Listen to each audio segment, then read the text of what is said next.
I never thought I'd be the kind of man with a broken home.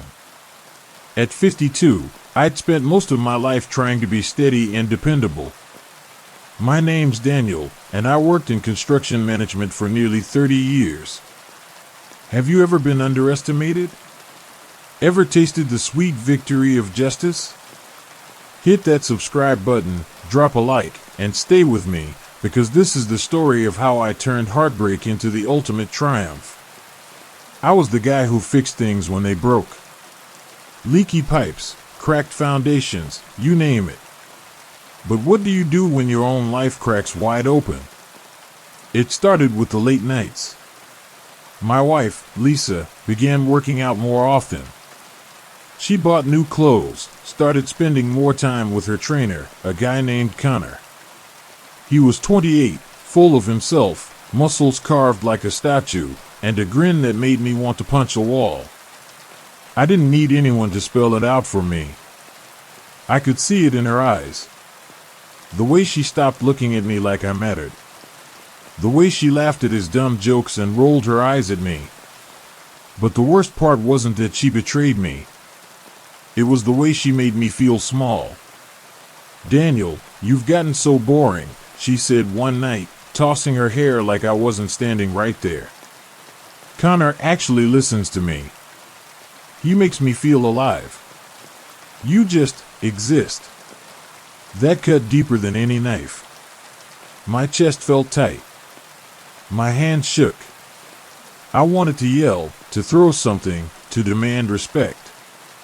But I didn't. Instead, I swallowed it down. I learned a long time ago, when you're mad, you don't act. You plan. One night, she didn't come home. No explanation. No text. By the time she did, she barely looked guilty. "We should take a break," she said flatly. "Connor makes me happy. You don't." And just like that, she packed a bag and left. 17 years of marriage tossed aside like an old shirt. At first, I sat in silence on the couch, staring at the wall. I could hear the blood pounding in my ears. Betrayal does that. It makes the world go quiet except for the storm inside you. I thought about begging her to stay. But the more I replayed her words, the more a strange calm settled over me. I didn't want her back. I wanted justice. Connor and Lisa thought they'd humiliated me. They paraded around town together like a shiny new couple. I heard the whispers at the hardware store, the pitying looks from neighbors. "Poor Daniel," they'd murmur. They thought I was broken. They thought I was powerless. But I wasn't. I started digging, not out of pettiness, but clarity. I had one rule: no cheap revenge. If I struck back, it would be clean, quiet, and final. I hired a private investigator, a grizzled guy named Mark I knew from an old job site. Within a week, I had everything I needed. Pictures, texts, records. Connor wasn't just a trainer, he was running a scam. He seduced women, got them to invest in his fake fitness app project, then dumped them when the money ran out.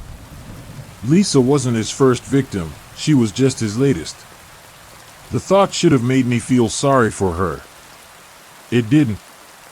She chose him over me. She made her bed.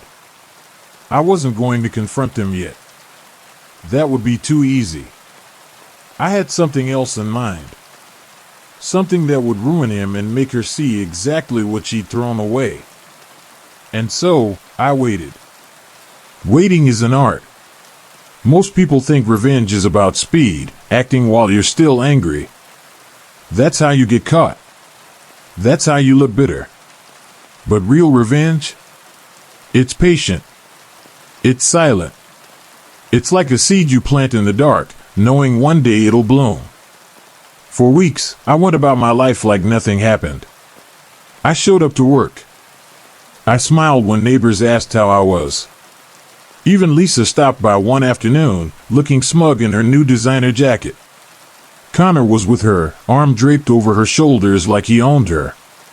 "You look tired, Daniel," Connor smirked. "You should try the gym. Might put some color back in your cheeks." Lisa giggled. That sound used to warm me, now it just felt hollow. I smiled back. Maybe I'll do that. Inside, my stomach burned. But I didn't let it show. Because I knew what they didn't. Connor's fake business was about to collapse. Mark found out Connor had been trying to pitch his app idea to local investors, but no one was biting. He needed money fast. Lisa had already emptied her savings for him. I knew Connor's type. When the cash dried up, so would his love. So, I decided to speed things along. Using an old contact in finance, I had him pose as an interested investor. Connor jumped at the bait. They met for coffee. Connor bragged about his cutting-edge idea. My guy pretended to be hooked and asked for a formal proposal. Connor poured every cent he had left into marketing materials and prototypes for this fake investor. Meanwhile, Mark dug deeper. We found out Connor never registered his business properly and used fake credentials on his website. If that info got out, it wouldn't just ruin his scam, it could get him charged with fraud. I kept all this tucked away, waiting for the perfect moment. At night, I'd lie awake, staring at the ceiling. Part of me wondered if I was being cruel. Then I remembered Lisa's words, "You just exist." No, I wasn't cruel. I was giving them exactly what they earned. And the moment was coming. A charity fitness event was scheduled downtown. Connor was a featured trainer. Big stage. Cameras. Sponsors. Perfect. I made some calls. The plan was set. The day of the event, the air buzzed with energy. Music thumped, people clapped, and Connor basked in the spotlight. Lisa stood by his side, beaming like she'd won the lottery. He strutted on stage, microphone in hand, preaching about health and success. The crowd ate it up. That's when my contact made his move. While Connor flexed for cameras, an anonymous email went out to every sponsor, attendee, and local news outlet. Attached were Connor's fake credentials, proof of his scam, and the women he'd conned, including Lisa. I stood at the back of the crowd, hands in my pockets, watching the chaos unfold. Phones buzzed. Whispers spread. One of the reporters marched up to Connor mid-speech. "Care to comment on these fraud allegations?" she asked, holding up her phone. Connor froze. The screen behind him lit up as someone connected their phone to the projector. All his scams, the fake bank statements, the list of victims, everything, splashed across the big screen. Lisa's face went pale. The crowd booed. Sponsors pulled their banners. Connor stammered, sweat pouring down his temples. "This is a mistake. Fake news." But nobody believed him. Lisa tried to grab his arm. He shook her off and bolted. Cameras followed. The mighty Connor, humiliated and exposed. I didn't smile. I didn't cheer. I just walked away. My work was done. The fallout was swift. Connor's fake business crumbled overnight. Lawsuits piled up.